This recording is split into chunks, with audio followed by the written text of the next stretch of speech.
여러분은 스타벅스에 가서 메뉴판을 볼 때 왜 매번 톨 사이즈 대신 그란데나 벤티를 고르게 되는지 궁금한 적 없으셨나요? 혹은 왜 가장 비싼 제품 바로 옆에는 꼭 애매한 가격의 제품이 붙어 있는지 의문이 든 적은요? 지금부터 제가 들려드릴 이야기는 여러분의 지갑을 조종하는 기업들의 은밀한 설계도이자 인간의 뇌가 얼마나 어처구니 없이 선택의 함정에 빠지는지에 대한 아주 흥미로운 보고서입니다. 이 거대한 심리 게임 속으로 지금 바로 안내하겠습니다. 끝까지 듣고 나면 오늘 오후 여러분이 마시는 커피 한 잔의 가격이 예전과는 완전히 다르게 보이실 겁니다. 먼저 이 질문부터 시작해보죠. 여러분은 본인의 선택이 온전히 자신의 자유의지라고 믿으시나요? 아마 대부분은 그렇다고 대답하실 겁니다. 내가 내 돈 내고 내가 먹고 싶은 걸 골랐는데 무슨 소리냐? 라고 말이죠. 하지만 행동경제학의 거장된 에리얼리 교수는 아주 단호하게 말합니다. 우리의 선택은 설계된 맥락 안에서 놀아나고 있을 뿐이라고요. 그 핵심 병기가 바로 디코이 이펙트, 즉 미끼 효과입니다. 미끼 효과의 정의는 의외로 간단합니다.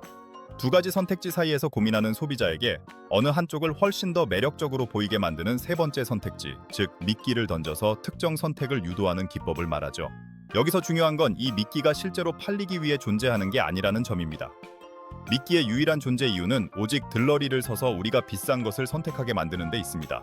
자, 이제 구체적인 사례로 들어가 봅시다. 전 세계 수많은 마케터가 바이블처럼 떠받드는 전설적인 실험이 하나 있습니다. 바로 이코노미스트 잡지 구독권 실험이죠. 댄 에리얼리 교수가 발견한 이 사례는 미끼 효과가 무엇인지 가장 직관적으로 보여줍니다. 당시 이코노미스트의 구독 옵션은 세 가지였습니다. 첫째, 웹 버전 구독권이 $59. 둘째, 종이 잡지 구독권이 $125. 셋째, 웹 버전과 종이 잡지를 모두 주는 패키지 구독권이 $125였습니다. 뭔가 이상하지 않나요? 두 번째 옵션인 종이 잡지만 주는 것과 세 번째 옵션인 웹과 종이를 다 주는 것의 가격이 똑같습니다. 누가 봐도 두 번째 옵션은 바보 같은 선택이죠. 그래서 실험 참가자 100명에게 물었습니다. 무엇을 고르겠느냐고요? 결과는 뻔했습니다. 84명이 가장 혜택이 많은 세 번째 패키지 옵션을 골랐고 웹 전용인 첫 번째 옵션은 16명이 선택했습니다. 그리고 아무도 고르지 않은 두 번째 옵션, 즉 종이 잡지만 주는 옵션은 선택자가 0명이었죠. 여기서 반전이 일어납니다. 아무도 고르지 않았던 두 번째 옵션, 즉 미끼를 메뉴판에서 지워버리고 다시 질문했습니다. 이제 선택지는 딱 두 개입니다. $59짜리 웹 구독권과 $125짜리 통합 패키지. 결과가 어땠을까요? 놀랍게도 68명이 가장 저렴한 $59짜리 웹 구독권을 선택했습니다. 비싼 패키지를 선택한 사람은 32명으로 급감했죠. 미끼 하나를 뺐을 뿐인데 잡지사의 매출은 순식간에 반토막이 날 위기에 처한 겁니다. 이게 바로 미끼의 위력입니다. 가격이 같은데 혜택은 적은 종이 잡지 전용 옵션은 사실 시청자 여러분을 비웃기 위해 만든 게 아닙니다.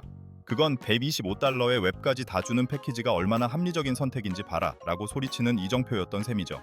인간의 뇌는 절대적인 가치를 판단하는데 매우 서툽니다. 대신 비교에는 신의 경지에 올라있죠. 이코노미스트는 바로 이 지점을 파고든 겁니다. 이제 우리 주변에 더 익숙한 풍경으로 가볼까요? 바로 영화관의 팝콘입니다.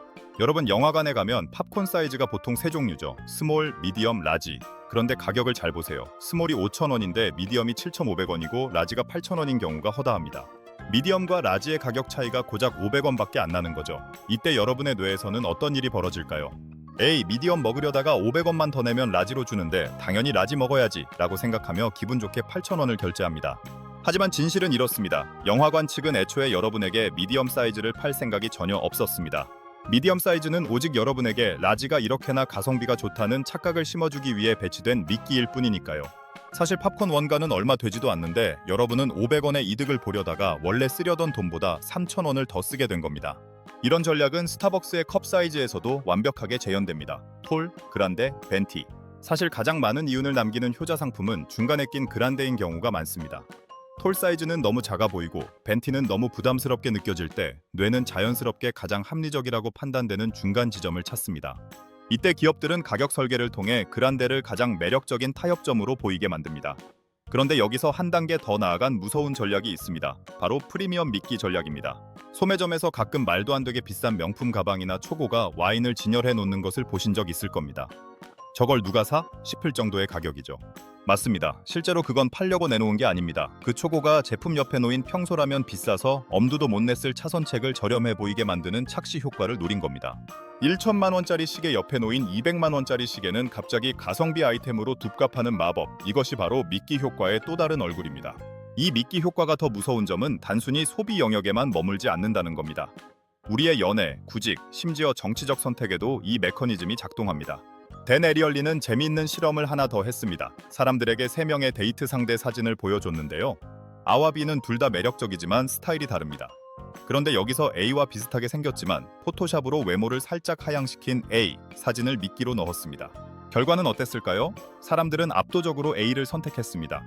비교 대상이 없는 B보다 옆에 명백하게 더 못한 미끼가 있는 A가 훨씬 더 매력적으로 보였기 때문입니다. 직장에서도 마찬가지입니다.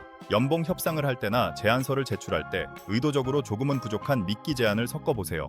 그러면 여러분이 진짜로 밀고 싶은 본래의 제안이 상대방의 눈에 훨씬 더 합리적이고 매력적인 선택지로 다가올 겁니다. 이것은 기만이라기보다 인간 인지구조의 허점을 이용한 고도의 심리 전술이라고 볼 수 있습니다. 그렇다면 우리는 왜 이렇게 허무하게 미끼에 낚이는 걸까요? 그 이유는 우리 뇌의 비교 본능 때문입니다. 생존을 위해 우리 조상들은 끊임없이 주변 환경을 비교하며 어떤 열매가 더 큰지, 어떤 동굴이 더 안전한지 판단해야 했습니다. 문제는 현대의 복잡한 가격 체계 속에서도 우리 뇌는 여전히 상대적 비교라는 구석기 시대의 툴을 쓰고 있다는 점입니다. 기업들은 바로 이 구석기 시대의 본능을 현대적인 마케팅 기술로 공략하는 것이죠. 하지만 여러분, 절망할 필요는 없습니다. 미끼 효과의 원리를 아는 것만으로도 여러분은 훌륭한 방어 기제를 갖춘 셈이니까요. 앞으로 무언가를 구매할 때 특히 중간 옵션이 가장 합리적으로 보인다면 스스로에게 딱 한 번만 물어보세요. 저 중간 옵션이 없었어도 내가 이 비싼 걸 샀을까? 혹은 가장 저렴한 옵션이 나에게 부족한 진짜 이유는 무엇인가? 라고요. 미끼 효과는 결국 우리의 욕망을 건드리는 게 아니라 우리의 비교 판단력을 마비시키는 기술입니다. 가장 좋은 방어법은 비교 대상에 매몰되지 않고 나에게 필요한 절대적 가치가 무엇인지를 먼저 정의하는 것입니다. 배가 부른데도 500원 차이 때문에 라지 사이즈 팝콘을 주문하는 건 500원을 버는 게 아니라 여러분의 건강과 3,000원을 동시에 잃는 행위일 수 있다는 사실을 기억해야 합니다. 자, 이제 정리를 해볼까요? 미끼 효과는 3가지 핵심 요소로 이루어집니다. 첫째, 명백하게 열등한 선택지를 만든다. 둘째, 이 미끼를 통해 특정 선택지를 더 우월해 보이게 만든다. 셋째, 소비자가 스스로 합리적인 선택을 했다고 믿게 만든다. 이 3박자가 맞아떨어질 때 우리의 지갑은 무장해제됩니다. 오늘 퇴근길에 마트에 들르거나 카페에 가실 때 메뉴판을 찬찬히 뜯어보세요. 아, 저 녀석이 바로 미끼구나 하고 찾아내는 재미가 쏠쏠하실 겁니다. 그리고 그 미끼를 발견한 순간 여러분은 더 이상 기업의 설계도 위에서 춤추는 인형이 아닌 진정한 주권을 가진 소비자가 되는 것입니다. 심리학은 말합니다. 인간은 합리적인 동물이 아니라 합리화하는 동물이라고요. 하지만 그 합리화의 과정을 이해한다면 우리는 조금 더 지혜로운 삶을 살 수 있습니다. 여러분의 선택이 더 이상 누군가가 던진 미끼에 낚인 결과가 아니기를 바랍니다. 긴 시간 동안 미끼 효과라는 거대한 함정을 함께 파헤쳐 주셔서 감사합니다. 여러분의 일상 속에 숨겨진 또 다른 심리적 장치들이 궁금하시다면 다음 이야기에도 귀를 기울여 주세요. 세상은 우리가 아는 것보다 훨씬 더 정교하게 설계되어 있고 그 설계도를 읽는 즐거움은 그 무엇과도 바꿀 수 없으니까요. 오늘 제가 준비한 이야기는 여기까지입니다. 여러분, 이제 여러분 앞에 놓인 선택지들을 다시 한번 보세요. 진짜 여러분이 원하는 건 무엇인가요? 혹시 옆에 있는 미끼 때문에 가짜 욕망을 진짜라고 착각하고 계신 건 아닌가요? 현명한 선택을 응원하며 저는 다음번에 더 흥미롭고 돈이 되는 이야기로 돌아오겠습니다. 지금까지 우아한 경제학이었습니다. 구독과 좋아요는 여러분의 지갑을 지키는 가장 쉬운 첫걸음입니다. 알람 설정까지 해두시면 다음번 지갑 사수 작전도 놓치지 않으실 수 있습니다. 궁금한 점이나 여러분이 직접 겪은 미끼 효과 사례가 있다면 댓글로 남겨주세요. 함께 공유하며 더 똑똑한 소비자가 되어봅시다. 그럼 다음 영상에서 뵙겠습니다. 감사합니다. 혹시 아직 안 가셨나요? 그럼 보너스로 짧은 팁 하나만 더 드릴게요. 만약 여러분이 장사를 하시거나 누군가를 설득해야 하는 위치에 있다면 이 미끼 효과를 역으로 활용해 보세요. 무작정 이게 좋습니다 라고 우기는 것보다 A와 B가 있는데 사실 C라는 것도 있어요. 근데 C는 좀 별로죠? 라고 넌지시 미끼를 던지는 것.